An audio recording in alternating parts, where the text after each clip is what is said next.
艦長、気がついた？あなたはファーストでしょ？覚えてないと困るんだけど。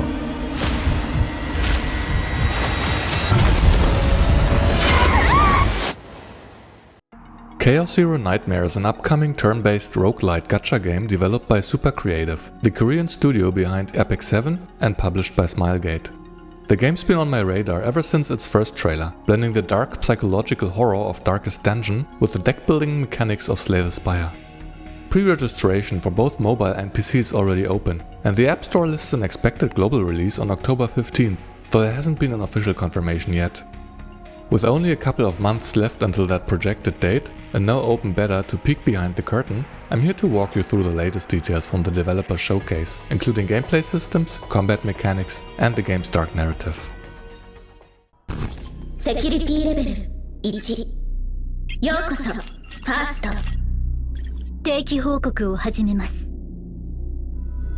私たちは故郷を失いました。カオスによって地球が壊滅したためです。36時間、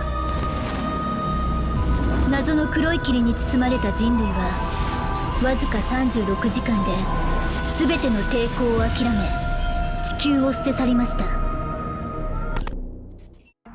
The universe of CZN is ravaged by a mysterious substance called Chaos, a plague that devours everything in its path, twisting life forms into monstrous distortions. The survivors escape aboard colossal arcs, drifting endlessly through space with no place to call home. 100 years after the catastrophe began, humanity launches the Chaos Zero project, an effort to reverse the destruction. Elite agents known as Protoss are uniquely resistant to chaos energy and are tasked with infiltrating contaminated planets to find the plague's source, rescue survivors, and battle through despair itself. Thus, CZN's story will be told through the exploration of the unknown. Each planet will have its own mysteries to uncover, strange phenomena, corrupted life forms, purification rituals, and factions warring over scarce resources.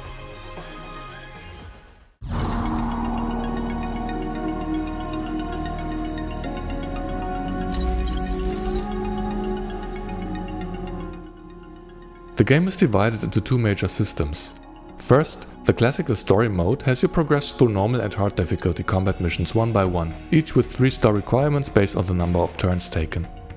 Then there is the roguelite mode, chaos missions, which are built around dungeon exploration. Runs can span 5 to 15 minutes and have you clear a branching path of nodes with various challenges and choices. Whether you succeed or fail, some of the expedition progress is carried over as save data to other game modes. This will entail card skills and equipment for the characters on your team. From the looks of it, each character has their own save data, likely allowing you to mix and match your teams as you see fit. While there are limits to the save data capacity, it wasn't explained how this is managed.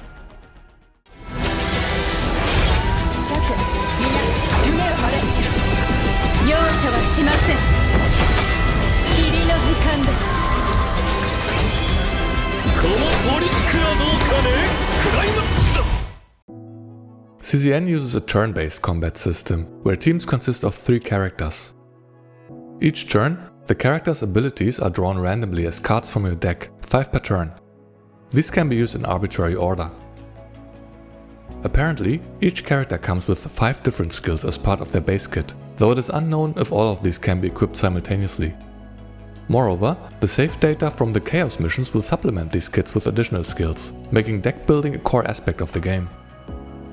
Here, the characters have somewhere between 6 to 8 card skills, and are still able to add more. Cards are drawn from the deck shown on the left, and used or discarded cards go to the pile on the right. Each skill has an energy cost, ranging somewhere from 0 to 3. You can use as many skills as you have energy, and once you're out, the turn ends and the remaining cards are discarded. From the looks of it, neither energy nor cards can be conserved for the next round. 3 energy points are restored at the beginning of a turn, though there are mechanics that grant additional energy. Here, the discarded card pile is shuffled back into the card deck, thereby granting an additional point. This highlights one potential strategy, cycling through your deck's cards as quickly as possible. Indeed, Here, the character has multiple options to increase the speed at which the draw deck is depleted. On the left, you see a separate energy meter that fills up as cards with non-zero energy cost are used. Notice how the third bar slowly fills up as the turn progresses. Right next to it, you see each of the characters on the team with a special skill that signifies a cost with respect to this EP meter. These are awakening skills, essentially ultimate abilities that use this shared resource. As soon as you fulfill the cost requirement, the skill can be activated without having to draw it from the deck. Once used, they disappear from the selection, suggesting they are usable only once per battle, or perhaps just hidden while on cooldown. Note that HP is shared amongst the team, so you can't lose characters mid-battle.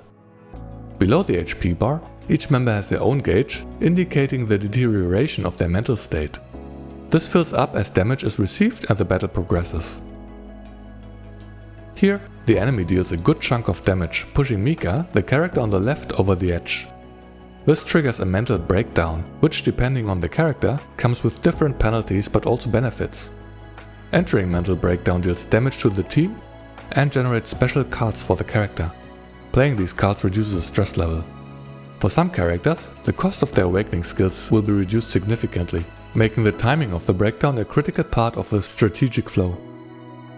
Finally, the game adopts an elemental system which grants 25% bonus damage when attacking with an advantaged element.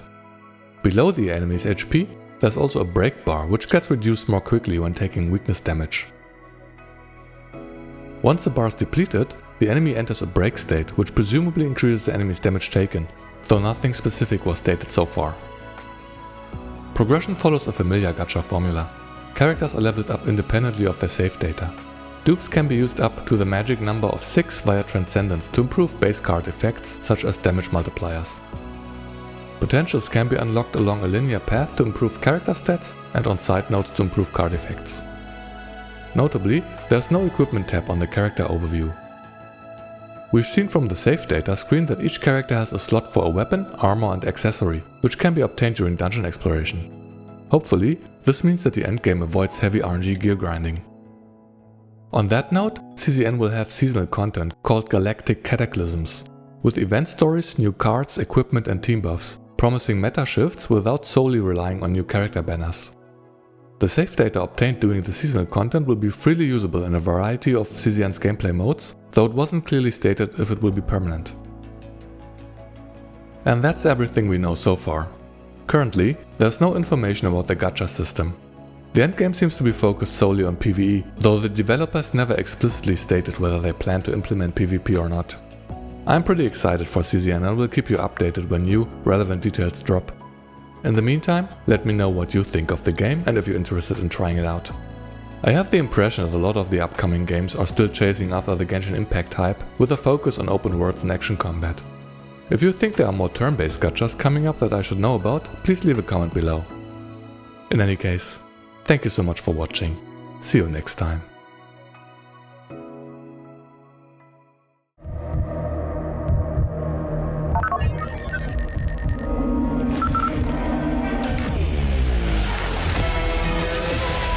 悪夢を繰り返してでも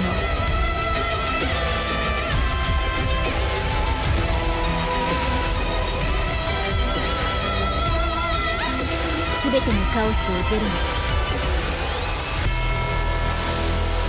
カオスゼロナイトメア